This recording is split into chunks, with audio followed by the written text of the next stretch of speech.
Salut tout le monde, ici Astuce Excel. Alors, nous revoilà pour cette deuxième partie pour voir comment supprimer les espaces vides dans un tableau Excel.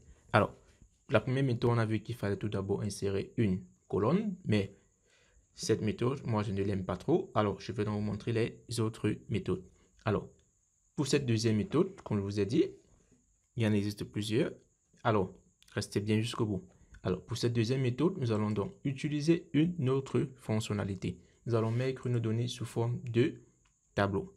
Oui, nous allons les mettre sous forme de tableau parce que ceci, c'est bien vrai, vous voyez un tableau, mais ce n'est pas reconnu comme tableau pour Excel. Alors, pour mettre sous forme de tableau, on va devoir sélectionner toutes nos données.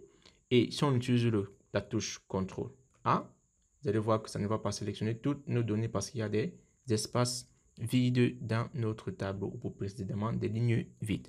Alors, pour le faire, on va donc tout simplement sélectionner tout notre tableau, comme ceci, toute notre plage de données, et là, faire un CTRL L pour créer un tableau. Oui, ça congèle des en-têtes. Alors, OK. Alors, une fois que c'est fait, qu'est-ce qu'on va faire? On va tout simplement faire un filtre. On va décocher là, tout simplement, et là, filtrer les espaces vides, comme ceci.